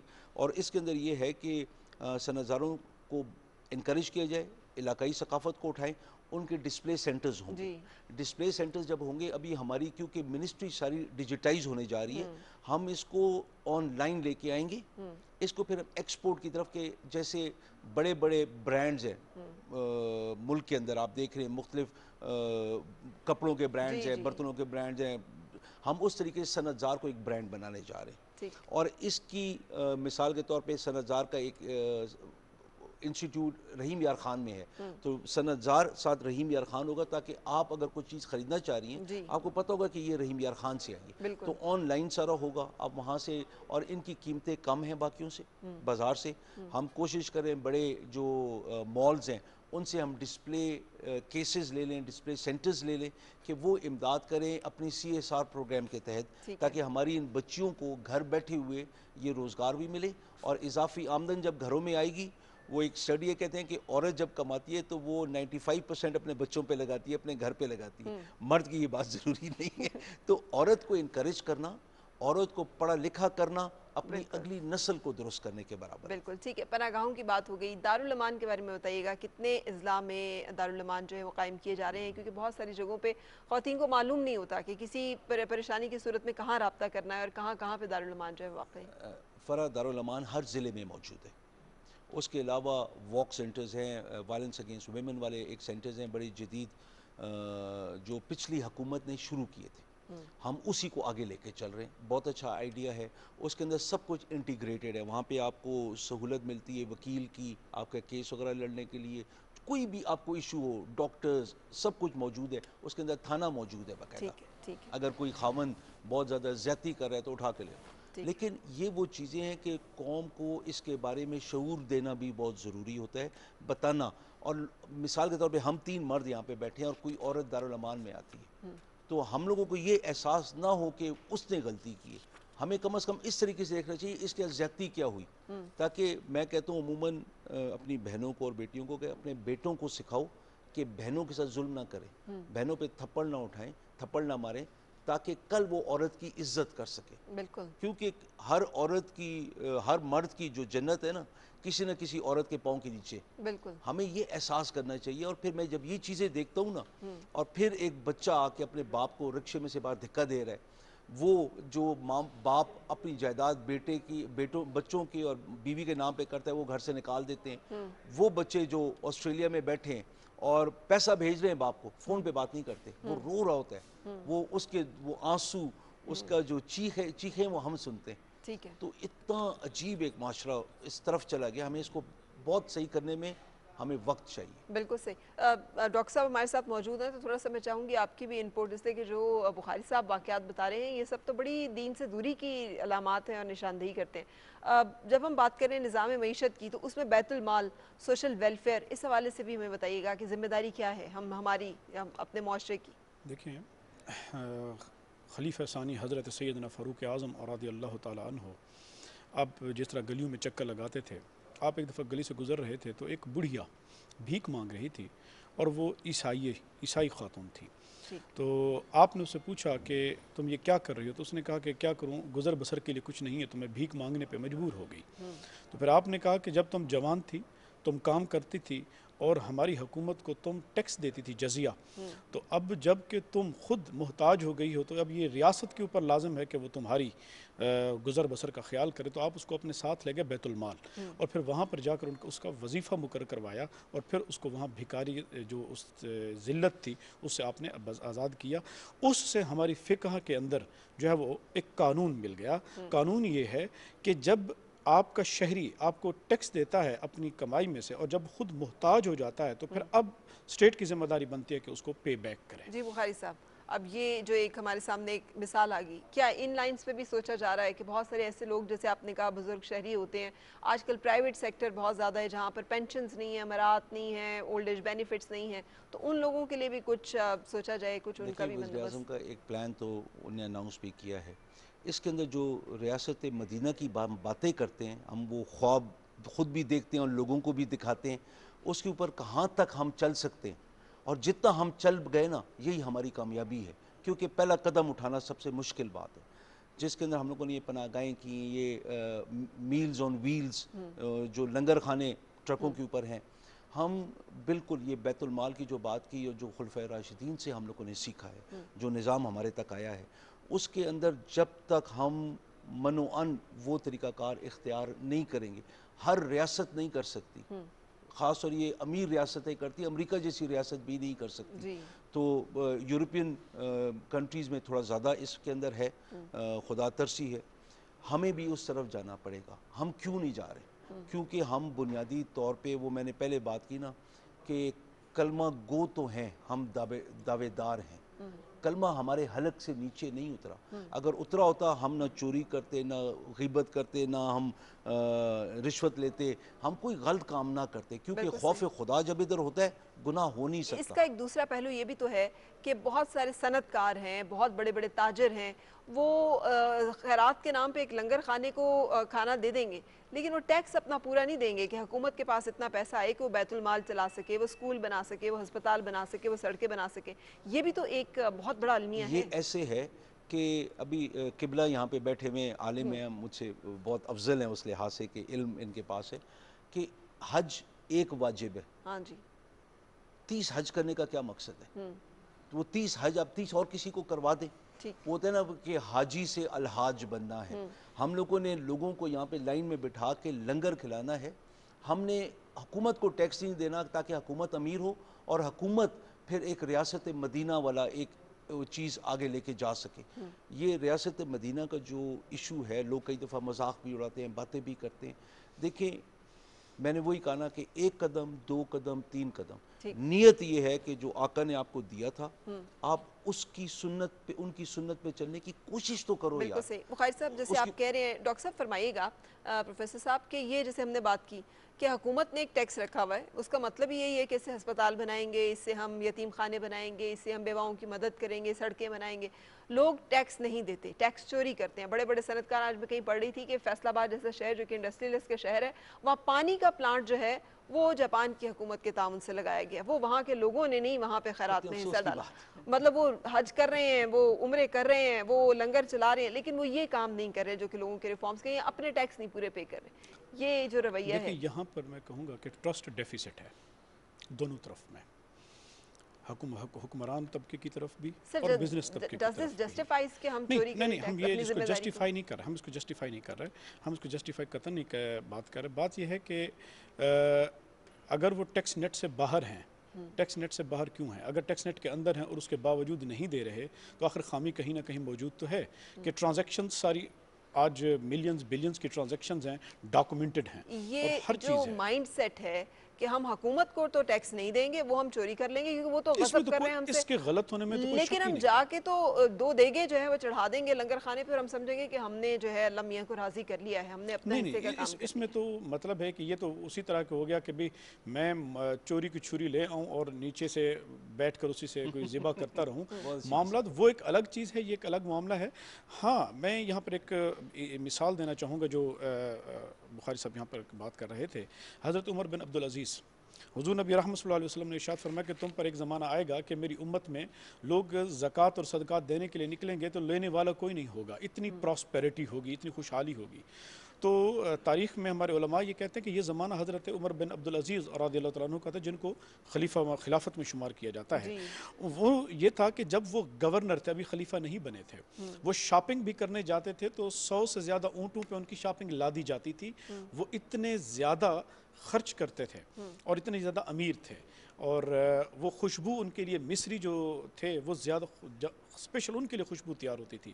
لیکن جب وہ خلیفہ بنے، اپنا سارا مال انہوں نے خود اور ان کی جو زوجہ تھیں وہ بھی پچھلے خلیفہ کی بیٹی تھی، انہوں نے بھی اپنا سارا مال صرف 2 جوڑے کپڑوں کے شوہر نے اور 2 جوڑے کپڑوں کے بیوی نے اپنے پاس رکھ کے ساری دولت بیت المال میں جمع کروائی اور پھر انہوں نے حکومت کی. اور جس انداز میں دیانتداری سے انہوں نے پھر بیت المال کو خرچا ہے تو پھر اسی کا نتیجہ یہ نکلا کہ پوری ریاست میں، اور ریاست بھی کتنی بڑی مملکت کہ اس میں سورج غروب ہی نہیں ہوتا تھا، اتنی بڑی سلطنت، اور اس میں غربت تھی، پاورٹی ریٹ 0. میں چونکہ اکنامکس کی فیلڈ کا ہوں، ہمارے یہاں کہا جاتا ہے کہ یہ آئیڈیل سچویشن ہے، یعنی یہ کبھی آپ کو ریالٹی میں نظر نہیں آئے گی پاورٹی ریٹ 0. تو یہ ہماری اسلامک اکانومی میں، ہماری تاریخ میں ایک پاورٹی ریٹ 0 ہو چکا ہے. اور یہ کب تھا کہ جب حکمران خود ایسا تھا کہ جس کے پاس اپنے بیٹے کے کپڑے لینے کے لیے پیسے نہیں تھے اور انہوں نے خزانچی کو لکھا کہ میں نے اپنے بچے کے لیے نیا جوڑا لینا ہے تو مجھے ایڈوانس میں تنخواہ دے دو. حاکم وقت عمر بن عبدالعزیز لکھ رہا ہے، آگے سے خزانچی یہ کہتا ہے کہ آپ اگلے دن کی، مجھے اگلے ماہ کی زندگی کی ضمانت دے دیں، میں آپ کو اگلی تنخواہ دے سکتا ہوں. تو آپ نے کہا کہ میں تو اگلی مہینے کی تو کیا اگلے لمحے کی آپ کو گارنٹی نہیں دے سکتا کہ میں زندہ رہوں گا. تو آگے سے خزانچی نے لکھا پھر میں آپ کو امانت بیت المال میں سے آپ کو تنخواہ بھی ایڈوانس نہیں دے سکتا. تو جب خلیفہ اور حکمران غریب ہوتا ہے تو اس کا مطلب ہے عوام پھر خوشحال ہوتی ہے. لیکن جہاں حکمران پھر ایسے آ جائیں کہ جن کی جو کمپنیاں ہیں وہ باہر غیر ملکوں میں نکل آئیں اور خود بلینئر ہوں تو پھر وہاں پر بھکاری ہی نظر آئیں گے چوراہوں پر. تو اس لیے حکمران پر لازم ہے کہ وہ اپنے ارد گرد میں وہ ذرا پر نظر دوڑائے کہ ان کا لائف سٹائل کیا ہے. تو اس لیے یہاں ریاست جو ہے وہ، میں یہاں پر ایک تحسین دوں گا جناب خان صاحب کو کہ واقعی یہ آئے ہیں تو علل تللوں کے اوپر جو پہلے رپورٹیں سنتے تھے کم سے کم وہ اب کان سننے کو بہرحال. بالکل صحیح، بالکل صحیح. بہت شکریہ. آپ تشریف لائے. جاتے جاتے کوئی پیغام، کوئی بات آپ شیئر کرنا چاہیں دیکھنے والوں کے ساتھ، کچھ ایسا جو کہ آپ کے ذہن میں ہو میں نہ پوچھ پائی ہوں؟ جو ایک تو رمضان کا مہینہ ہے اور جیسے بڑی خوبصورت بات کی قبلہ نے، خلفائے راشدین کے بارے میں بتایا، حضرت عمر بن عبدالعزیز کے بارے میں، وہ ایک بہت شائننگ ایگزامپل ہے تاریخ اسلام کا حضرت عمر بن عبدالعزیز کا. انہوں نے بہت ساری روایات کو بھی توڑا، بہت زبردست کام کیا انہوں نے. لیکن جو عوام ہیں ہمارے، جو بہن بھائی بیٹھے ہوئے، خدا کا واسطہ ہے اپنے ماں باپ کی عزت کریں، ان کا خیال کریں. آپ کی جنت آپ کی ماں کے پاؤں کے نیچے ہے، آپ کی شفا آپ کے باپ کی دعا میں ہے. آپ کی زندگی سنور سکتی ہے کہ اگر آپ ان کی ایسے خدمت کریں کہ جیسے اللہ پاک نے حکم دیے. اپنے بچوں کی پرورش کی طرف دھیان دیں, یہ دیکھیں کہ وہ اپنی بہنوں کے ساتھ زیادتی نہ کریں, ظلم نہ کریں, تاکہ کل معاشرے میں باہر جا کے وہ نہ کریں. میری بہنوں کو میری آخری ایک وہ ہے کہ پلیز اپنے خامندوں کو یہ کہہ دیں کہ میرے گھر جو لاؤ گے وہ حلال کا ہوگا, رشوت کا ہوگا تو میرے بچوں کی خوراک میں یہ شامل نہیں ہونا چاہیے, اس لیے کہ ایک حرام کا لقمہ, ایک رشوت کا روپیہ ساری تنخواہ کو بدبودار کر دیتا ہے. اگر آپ لوگ اس چیز کے اوپر سختی سے عمل کریں, سختیاں آئیں گی, لیکن اللہ کے اوپر توکل کر کے یہ بات کریں اور اللہ کے ساتھ معاہدہ کر کے یہ بات کریں, انشاءاللہ تعالیٰ آپ دیکھیں آپ کی زندگیاں بھی سنور جائیں گی. آپ کو زندگی میں کبھی بھی کسی کے آگے ہاتھ پھیلانے کی ضرورت نہیں ہوگی, کیونکہ معاہدہ خدا کے ساتھ ہے. بے شک, بہت شکریہ. قاری ذیشان عزیز صاحب, آپ تشریف فرما ہیں اور نعت رسول مقبول صلی اللہ علیہ وآلہ وسلم کی درخواست کریں گے.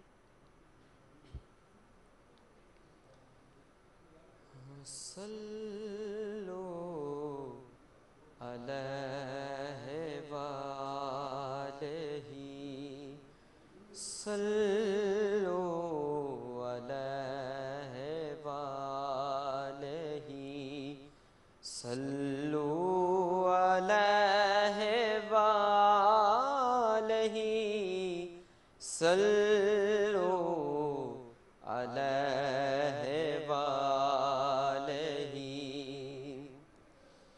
وہ جو چاہے چاند کو توڑ دے, انہیں اختیار دیا گیا. وہ جو چاہے چاند کو توڑ دے, انہیں اختیار دیا گیا, انہیں اختیار دیا گیا. پھر وہ چاہے ٹکڑوں کو جوڑ دے, انہیں اختیار دیا گیا. صلو علیہ وآلہ. اور جسے چاہے جتنا نواز دے, کوئی ان کے ہاں تو کمی نہیں. جسے چاہے جتنا نواز دے, کوئی ان کے ہاں تو کمی نہیں, کوئی ان کے ہاں تو کمی نہیں. کوئی لاکھ مانگے کروڑ دے, انہیں اختیار دیا گیا. صلو علیہ وآلہ. اور مدعا کہ لکھو نازش ان کا یہ معجزہ, کہ کسی کی آنکھ نکل گئی. لکھو نازش ان کا یہ معجزہ, کہ کسی کی آنکھ نکل گئی, کہ کسی کی آنکھ نکل گئی. وہ لعاب پاک سے جوڑ دے, وہ لعاب پاک سے جوڑ دے, انہیں اختیار دیا گیا. صلو علیہ وآلہ. سبحان اللہ. قاری ذیشان صاحب, واقعۃ البدر جو ہے, غزوۃ البدر کا یہ واقعہ ہے جو کہ آپ نے नात शरीफ में बयान किया। ऐसे ही है ना प्रोफेसर साहब, ये एक ग़ज़वतुल बदर का वाक़या है? ये इस वक्त मुझे भी हाज़िर नहीं, लेकिन ये हज़रत सैयदना क़तादा रज़ियल्लाहु तआला अन्हु का वाक़या है कि भी उनकी एक आँख जो थी वो ढेला बाहर आ गया था, तो वो फिर हुज़ूर नबी रहमत सल्लल्लाहु अलैहि वसल्लम की खिदमत में लेके आए, तो फिर अर्ज़ की तो या रसूल अल्लाह, ये तो फिर आपने मुस्कुराते हुए फरमाया क़तादा या आँख ले लो या जन्नत ले लो।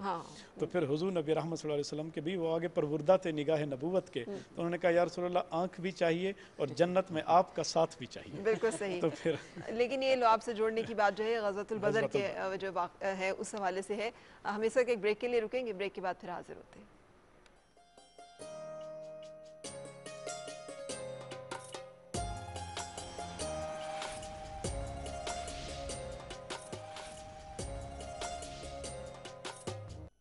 शौकत खानम अस्पताल को ज़कात व अतिया दें। होम कलेक्शन के लिए कॉल करें 0800 11 555 या 0300 0666 363 पर अपना पता व्हाट्सएप करें। जो नस्ल दर नस्ल जुबान से दिल में उतरता है, लतीफ है। लतीफ बनास्पति और कुकिंग ऑयल, क्योंकि माँ सब जानती है।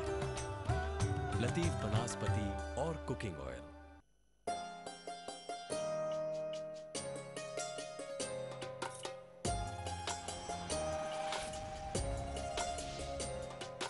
This program is brought to you by Wazir Edible Oil Refinery Shahtaj, Zara Sa Aur.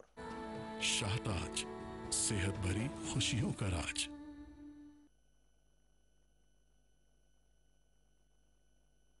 मुहम्मदुन अहमदुन हामिदुन महमूदुन क़ासिमुन आक़िबुन फातिहुन शाहिदुन हाशिरुन Rashidun मशहूदुन बशीरुन Nazir दाइर Shafin हादिन महदिन Mahin मुंजिन नाहिन रसूलुन नबियुन उम्मियुन तिहामियुन हाशमियुन अबतहियुन अज़ीज़ुन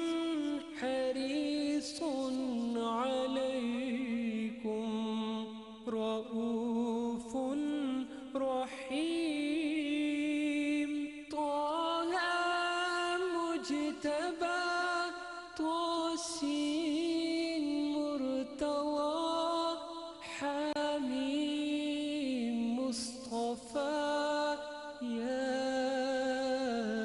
Yasin OLA मुज़म्मिलुन वलियुन मुदस्सिरुन मतीनुन मुसद्दिकुन तय्यिबुन नासिरुन मंसूरुन मिस्बाहुन आमिरुन हिजाज़ियुन नज़रियुन कुरैशियुन मुग़रियुन नबियुत तौबह हाफ़िज़ुन कामिलुन सादिकुन अमीनुन Abdullah Kalimullah Habibullah नजीयुल्लाह सफ़ीयुल्लाह खातिमुल अंबिया हसीबुन मुजीबुन शकूरुन मुक़तसिदुन रसूलुर रहमह क़वियुन हफ़ीयुन मामूनुन मअलूमुन हक़्क़ुन मुबीनुन मुतीअ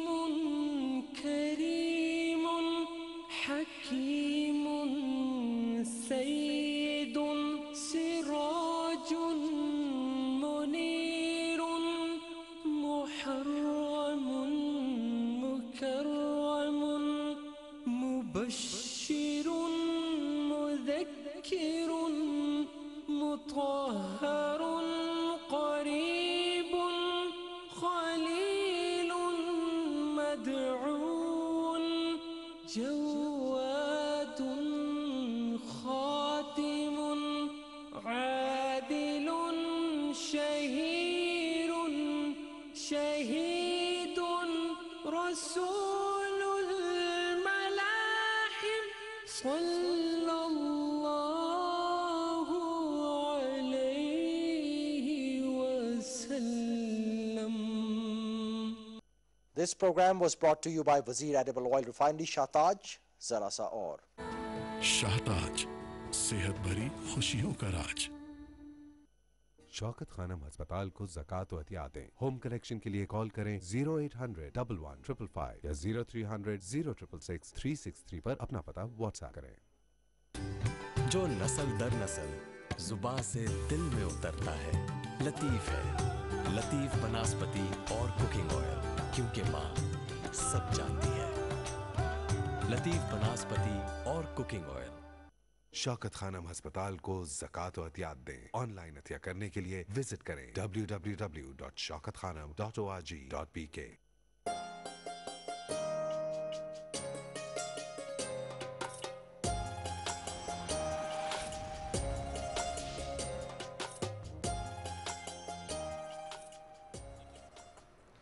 खुश आमदीद। हमारा रमज़ान ट्रांसमिशन आप देख रहे हैं। हमारे साथ मौजूद हैं यावर Abbas Bukhari sahab, minister of social welfare and Baitul Maal Punjab, और सोशल रिफॉर्म्स एंड वेलफेयर का जो काम किया जा रहा है उस हवाले से बातचीत कर रहे हैं। मेरे साथ मौजूद हैं प्रोफेसर डॉक्टर अबू बकर सिद्दीक। और प्रोफेसर साहब, मैं आपसे जानना चाहूँगी, हम बात कर रहे हैं सदकात नाफिला और सदकात वाजिबा, इनके बड़ी ज़रूरी है कि कौन से सदकात ज़रूरी हैं देने, कौन से आपकी नफली इबादत है, आप दें तो अच्छा है, मुस्तहसन है, ना दें तो आप पे कोई गुनाह नहीं है। सदक़ात की जो बुनियादी तौर पर तकसीम है ये इस अंदाज़ में की गई है कि चूँकि हमारे मुआशरे के अंदर दो तबक़ात अगर हम मुसलमानों को तकसीम करें, एक है सैयद और एक है गैर सैयद। तो सादात पे चूँकि ज़कात हराम है, हुज़ूर नबी रहमत सल्लल्लाहु अलैहि वसल्लम ने ख़ुद इरशाद फरमा दिया। इसी तरह को सदक़ात की खजूरें आई हुई थी और आप मिंबर नबूवत पे जलवा फरमा थे और आप ख़िताब फरमा रहे थे, तो हज़रत इमाम हुसैन और रज़ियल्लाहु तआला अन्हु अभी बच्चे थे, वो आ रहे थे तो खजूर का जो ढेर पड़ा था उसमें से खजूर उठाकर उन्होंने खाना चाहा, तो हुजूर नबी रहमत सल्लल्लाहु अलैहि वसल्लम ने मिंबर नबूवत छोड़कर आप भाग कर गए और उनके मुंह से आपने वो सदक़े की जो खजूर थी वो निकाली और आपने फरमाया कि सदक़े की खजूर मेरी औलाद पर जो है वो हराम है। तो इस हवाले से फिर उलमा ने इसको तकसीम किया सदक़ात नाफिला और सदक़ात वाजिबा पर। सदक़ात वाजिबा वो होते हैं जो हम पर फ़र्ज़ हैं, वाजिब हैं, या हम खुद अपने ऊपर वाजिब कर लेते हैं। जिस तरह सदका फ़ित्र है, ईद उल फित्र से पहले जो है वो सदक़ात निकालना, ये सदका वाजिबा है, ये हम सादात को नहीं दे सकते।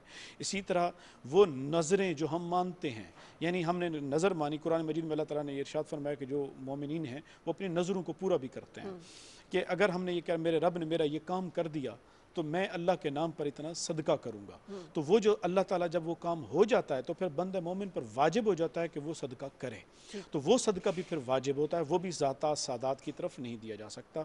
और इसी तरह जो ज़कात है ये भी सदकात वाजिबा में आती है, ये भी हम सादात को नहीं दे सकते। बाकी जो नफली सदकात हैं जिनमें आ जाता है कि हम अपनी खुशी से, मैं सफ़र पे जा रहा हूँ, मेरा सफ़र खैर से गुजरे, हमने सदका निकाल दिया, ये जो सदकात नाफिला हैं ये सादात को दिया जा सकता है। ये अमूमन हमारे माशरे के अंदर लोग समझते हैं कि सिर्फ सदका जो है वो सादात पे हराम है, मुतलकन सदका हराम नहीं है। नफली सदका मतलब है आपने किसी को सदके का लफ्ज़ भी नहीं बोला, आपने अपनी जेब से पैसे निकालकर खामोशी से आले रसूल को, सादात को आपने मदद के लिए दे दिया, वो भी सदका शुमार होगा, चूँकि वो वाजिबी नहीं है इसलिए आप उनको दे सकते हैं। अच्छा, मसारिफ भी बताइएगा क्योंकि बहुत सारे लोग ज़कात निकाल भी रहे होते हैं। जैसे अभी हमने बातचीत की और यावर बुखारी साहब ने बहुत एक अहम के जो रास्ते में चमट कर मांगने वाले हैं उनको ना दे, क्योंकि प्रोफेशनल बैगर्स हैं, लोगों के बच्चे अगवा करते हैं, उन पर जुल्म करते हैं और फिर उसको भीख मांगने का जरिया बनाते हैं। चूँकि बात आगे पहले बुखारी साहब भी बात कर रहे थे, देखें जो भिखारी है उसके बारे में तो वाज़ेह तौर पर हदीस पाक में मौजूद है। हुजूर सल्लल्लाहु अलैहि वसल्लम ने फरमाया कि क़यामत के दिन जो भिखारी होंगे ना, भिखारी के बारे में ये अल्फाज फरमाया कि जो बग़ैर ज़रूरत के दस्ते सवाल दराज करते हैं, ज़रूरत भी नहीं है, तो उनके बारे में फरमाया क़यामत के दिन जब उठाए जाएंगे तो उनके चेहरों पर गोश्त नहीं होंगे, वो बदसूरत उठाए जाएंगे और ये निशानी होगी उनमें कि ये दुनिया में भीख मांगा करते थे। तो इस तरह की मतलब है। और ये बिल्कुल बुखारी साहब ने कहा कि चौराहों पर लोगों को देना, इनको डिस्करेज करें। ये हमारे इसमें आप हमारे यहाँ अल्हम्दुलिल्लाह कि हमारे यहाँ लोगों के अंदर नरम दिली है, नरम दिल हैं, वो लोग बनावटी मेकअप करके भी वहाँ पर पहुँचे होते हैं, कुछ भी नहीं होता लेकिन हाथ टूटने की हाथ ऐसे किए हो तो लोग नरम दिल होते हैं, दे देते हैं। और सबसे पहले इस्लाम में जो है वो अपने करीबी रिश्तेदारों में देखें, جو آپ کے غریب ہیں جو ان کی طرف دیں. اور جو بات چل رہی تھی مصارف زکوٰۃ کی، اس بارے میں تو نص ہے، قرآن مجید کی آیت ہے، اور اس آیت کے اندر ہی ہم جو ہے وہ رہتے ہیں. اور وہ اللہ تعالیٰ نے قرآن مجید میں واضح طور پہ ارشاد فرما دیا، انما الصدقات للفقراء والمساکین والمؤلفۃ قلوبہم والغارمین وفی الرقاب والغارمین وفی سبیل اللہ وابن السبیل. یہ 8 مصارف قرآن مجید نے، یعنی جو ہمارے صدقات ہیں آپ مساکین کو دیں گے، وہ جن کے پاس ایک وقت کا کھانا بھی مشکل ہوتا ہے. اسی طرح والمعاملین، یعنی چونکہ زکوٰۃ کلیکٹ کرنا یہ ریاست کا کام ہے، یہ بھی ہمارے ہاں عوام میں ذہن میں رہے. جو ٹیکسز ہم دیتے ہیں کیا یہ وہ زکوٰۃ نہیں ہے، نہیں، ٹیکسز اور چیز ہے، یہ اچھا، زکوٰۃ اور چیز ہے، ٹیکسز ناٹ زکوٰۃ. عموماً یہ سوال بھی آتے ہیں کہ کیا ہم اگر ٹیکس دے دیں تو ہمارے اوپر سے زکوٰۃ ادا ہوگی؟ قطعاً نہیں. زکوٰۃ الگ ہے، ٹیکس الگ ہے، کیونکہ ٹیکس کے جو مصارف ہیں وہ ان 8 کے علاوہ ہیں، اور جو زکوٰۃ ہے وہ انہی کے ساتھ خاص ہے. حتیٰ کہ زکوٰۃ کا پیسہ مسجد کو بھی نہیں لگ سکتا، مسجد کو بھی نہیں لگتا، تو ٹیکس کا پیسہ مسجد کو لگ سکتا ہے، آپ کسی کو بھی دے سکتے ہیں. تو عاملین، یعنی چونکہ زکوٰۃ کلیکٹ کرنا گورنمنٹ کا کام ہے، تو کلیکٹرز جو ہوں گے زکوٰۃ وصول کرنے کے لیے جائیں گے، ان کی جو تنخواہیں ہیں وہ بھی اسی میں سے ادا کی جا سکتی ہیں. ایک یہ، اور مؤلفۃ قلوب، یہ جس طرح بخاری صاحب کہہ رہے تھے کہ نان مسلمز جو ہیں اوائل اسلام میں اس لیے قرآن مجید میں دیا گیا تھا چونکہ مسلمان مدینہ میں نئے نئے گئے تھے، وہاں پر یہود اور نصارہ طاقت میں تھے، ان کے دلوں کو نرم کرنا. لیکن ابھی بھی سر ہمارے ہاں یہ صورتحال ہو سکتی ہے، ہماری ایک بڑی آبادی جو ہے اقلیت کی ہے جو کہ اس کے بارے میں بیت المال کا جو ایک حصہ ہے وہ مقرر ہے، بیت المال میں سے دیا جا سکتا ہے. لیکن خالصتاً زکوٰۃ جو ہے وہ پھر حضرت ابو بکر صدیق کے زمانے میں یہودی آئے تھے اور انہوں نے یہ مطالبہ کیا، تو حضرت عمر نے پھر ایک آیت پڑھی جس کا مطلب یہ تھا کہ بھئی اب تم نے اپنے اختیار سے کفر کو اختیار کیا ہے، اور جنہوں نے اپنے اختیار سے اسلام کو اختیار کیا ہے واضح حق آ جانے کے بعد بھی اگر تم کفر پہ ڈٹے ہوئے ہو تو پھر اب تو اس آیت کو پڑھتے ہوئے حضرت عمر نے حضرت ابوبکر صدیق کو روک دیا تھا کہ اب ان کو زکوٰۃ نہیں دی جائے گی چونکہ اب اسلام طاقتور ہو چکا ہے. اور پھر جو چوتھا ہے وہ ہے رقاب، یعنی وہ جن کی گردنیں غلامی میں پڑی ہوئی ہیں، جو آزاد ہونا چاہتے ہیں لیکن ان کے پاس پیسہ نہیں ہے آقا کو دینے کا، ان کو آزاد دلوانے کے لیے. والغارمین، وہ مقروض جو قرضوں تلے دب چکے ہیں اور پھر وہ بیچارے اب سکھ کا سانس نہیں لے پا رہے، تو زکوٰۃ کا پیسہ ان کو دیجئے تاکہ وہ اپنے زکوٰۃ سے قرض ادا کریں اور پھر وہ اپنے لیے آزادی اور خلاصی. پھر اسی طرح وفی سبیل اللہ، ان میں مجاہدین بھی ہیں، جس طرح میں کہ پاک آرمی کو اگر ہمارے مجاہدین ہیں پاک آرمی، کل خدا نہ خواستہ اگر کسی بھی اسلامی مملکت کو اس ضرورت پڑ جاتی ہے افواج کو تو اس کو دینا یہ بھی ضروری ہے.